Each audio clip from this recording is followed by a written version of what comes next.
गर्भ धारण पूर्व लिंग चयन और प्रसव लिंग परीक्षण एक दंडनीय अपराध है। कन्या भ्रूण हत्या करने वाले या करवाने वाले को पकड़वाओ और 1 लाख रुपए इनाम पाओ। राष्ट्रीय स्वास्थ्य मिशन, स्वास्थ्य विभाग, हरियाणा द्वारा जनहित में जारी। नमस्कार, आकाशवाणी चंडीगढ़ से प्रादेशिक समाचारों के साथ मैं पंकज धीमान। सबसे पहले पेश है मुख्य समाचार। दीपावली का पर्व आज देश भर में पारंपरिक आस्था और उल्लास के साथ मनाया जा रहा है। राष्ट्रपति, उपराष्ट्रपति, प्रधानमंत्री और हरियाणा के मुख्यमंत्री ने सभी को दिवाली की शुभकामनाएं दी हैं। प्रधानमंत्री नरेंद्र मोदी ने कहा कि नए भारत की परिकल्पना बलिदान, प्रेम, प्रतिभा, साहस, पराक्रम और शांति का मिश्रण है।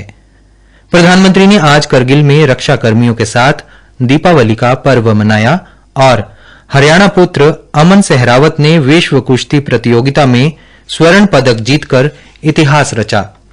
अब समाचार विस्तार से। दीपों का त्योहार दीपावली आज पूरे देश में पारंपरिक आस्था और उल्लास के साथ मनाई जा रही है। भगवान राम के 14 वर्ष के वनवास के बाद अयोध्या लौटने की खुशी में अयोध्या वासियों के दीपोत्सव से दीपावली की परंपरा शुरू हुई थी। इस अवसर पर धन की देवी लक्ष्मी की पूजा अर्चना की जाती है तथा मंदिरों, सार्वजनिक स्थलों और घरों को रंग बिरंगी रोशनी से सजाया जाता है। राष्ट्रपति द्रौपदी मुर्मू और उपराष्ट्रपति जगदीप धनखड़ ने देशवासियों को दिवाली की शुभकामनाएं दी हैं। शुभकामना संदेश में राष्ट्रपति मुर्मू ने कहा कि दिवाली हर्षोल्लास और खुशियों का पर्व है तथा आपसी सहयोग और सद्भावना को मजबूत करने का अवसर है। उन्होंने कहा कि दिवाली पर की जाने वाली रोशनी ज्ञान के आलोक का प्रतीक है जो अंतरतम के अंधकार और अज्ञानता को दूर करता है। राष्ट्रपति ने आशा व्यक्त की कि यह त्योहार वंचितों की मदद की भावना को मजबूत करे। उन्होंने लोगों से शुभ और लाभ की परंपरा जारी रखने की भी अपील की। उपराष्ट्रपति जगदीप धनखड़ ने अपने संदेश में कहा है कि दिवाली का पर्व राम राज्य के महत्व को व्यक्त करता है जो कल्याणकारी शासन का आदर्श है। उन्होंने कहा कि यह त्योहार भगवान राम के आदर्श जीवन में विश्वास की पुष्टि करता है। उन्होंने आशा व्यक्त की कि दीपावली प्रत्येक व्यक्ति के जीवन में बुद्धि, विवेक, शांति, समृद्धि और खुशहाली लाएगी। प्रधानमंत्री नरेंद्र मोदी ने देशवासियों को दिवाली की शुभकामनाएं दी हैं। श्री मोदी ने ट्वीट में कहा कि दीपावली का त्योहार आलोक और तेजस्विता से संबंधित है। उन्होंने इस पवित्र त्योहार पर लोगों के जीवन में खुशहाली और आनंद की कामना की। प्रधानमंत्री ने आशा व्यक्त की है कि लोग अपने परिवार और मित्रों के साथ हर्षोल्लास के साथ दीपावली मनाएंगे। गृह मंत्री अमित शाह ने भी देशवासियों को दिवाली की बधाई दी है। एक ट्वीट में श्री शाह ने दीपों के त्योहार पर हर एक के लिए सुख, स्वास्थ्य और समृद्धि की कामना की। इसी तरह हरियाणा के मुख्यमंत्री मनोहर लाल ने भी समस्त देश व प्रदेशवासियों को दीपावली पर्व की बधाई दी और सभी के लिए मंगल कामना की है। आज हरियाणा के सभी गांवों, कस्बों और शहरों में दीपों का त्योहार दीपावली श्रद्धा और हर्षोल्लास के साथ मनाया जा रहा है। यमुनानगर में धार्मिक स्थलों, घरों और प्रतिष्ठानों को रंग बिरंगी रोशनी से सजाया गया है। सुबह से ही श्रद्धालु प्राचीन श्री सूर्यकुंड मंदिर, अमादलपुर, प्राचीन श्री पंचमुखी हनुमान मंदिर, बस्तियांवाला, प्राचीन श्री केदारनाथ मंदिर आदि बद्री सहित अन्य कई पवित्र स्थानों पर पहुंच रहे हैं।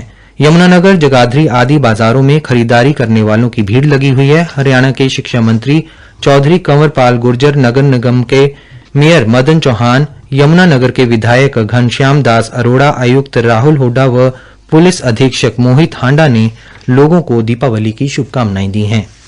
उड़ीसा के राज्यपाल प्रोफेसर गणेशी लाल ने सिरसा के सिंगीकाट मोहल्ला में बच्चों के साथ दीपावली का त्योहार मनाया।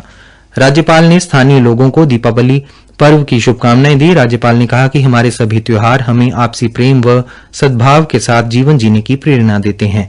उन्होंने कहा कि दीपावली का त्योहार बुराई पर अच्छाई, अंधकार पर प्रकाश की विजय का प्रतीक है। उन्होंने सभी को दीपावली की शुभकामनाएं देते हुए इसे प्रदूषण रहित मनाने का संदेश दिया। उन्होंने कहा कि भगवान का आशीर्वाद व कृपा व्यक्ति को हमेशा जीवन में सेवा भाव के साथ आगे बढ़ने के लिए प्रेरित करती है।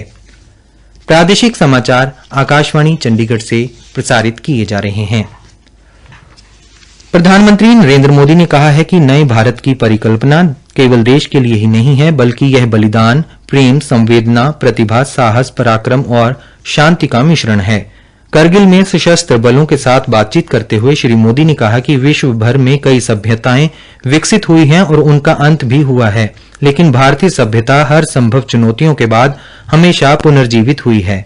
उन्होंने कहा कि एक राष्ट्र तब अजर अमर हो जाता है जब उस देश के वीर सैनिकों का स्वयं में विश्वास होता है। देशभक्ति को देवभक्ति के समान बताते हुए प्रधानमंत्री ने देश के सशस्त्र बलों की सराहना की। उन्होंने कहा कि वे करगिल की विजय भूमि से विश्व और देशवासियों को दीपावली की शुभकामनाएं दे रहे हैं। श्री मोदी ने इस बात पर प्रकाश डाला कि पाकिस्तान के साथ ऐसी कोई लड़ाई नहीं रही जिसमें करगिल ने विजय की पताका न फहराई हो। उन्होंने कहा कि दिवाली का मतलब है आतंक के अंत का त्योहार और करगिल ने इसे संभव बनाया है। प्रधानमंत्री ने सेना की अतुल्य वीरता की सराहना की और कहा कि राष्ट्र को गर्व तब होता है जब उसके सैनिकों का मस्तक हिमालय की तरह ऊंचा होता है। श्री मोदी ने यह कहते हुए कि भारत ने हमेशा युद्ध को अंतिम विकल्प के रूप में देखा है और वैश्विक शांति को बढ़ावा दिया है, इस बात पर जोर दिया कि यदि भारत की तरफ से कोई बुरी दृष्टि से देखता है तो देश की तीनों सेनाएं मुंहतोड़ जवाब देंगी। उन्होंने सशस्त्र बलों द्वारा आत्मनिर्भर बनने के संकल्प को अपनाने के लिए उनकी सराहना की। उन्होंने कहा कि जब जवान देश में निर्मित हथियारों से लड़ेंगे तो वे न केवल गर्व महसूस करेंगे बल्कि उनके पास दुश्मन को हराने के लिए एक आश्चर्यजनक सामर्थ्य होगा। श्री मोदी ने कहा कि नए भारत के विकास के लिए महिला अधिकारियों को स्थायी कमीशन के रूप में शामिल करना महत्वपूर्ण है और यह देश के सशस्त्र बलों के लिए वरदान साबित हो रहा है।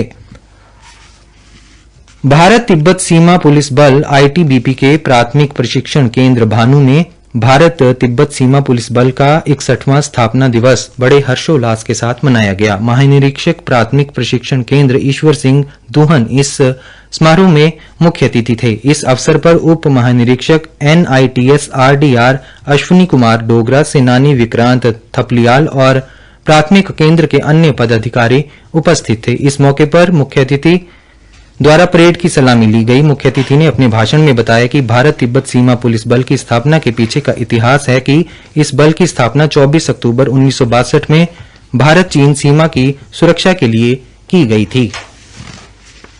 हरियाणा के पुलिस महानिदेशक PK अग्रवाल ने सूर्य ग्रहण मेले के तहत सुरक्षा ड्यूटियों की जांच करने के पश्चात कुरुक्षेत्र में संबोधित करते हुए कहा कि धर्म नगरी में सूर्य ग्रहण मेले में ड्यूटी करना पुण्य का काम है।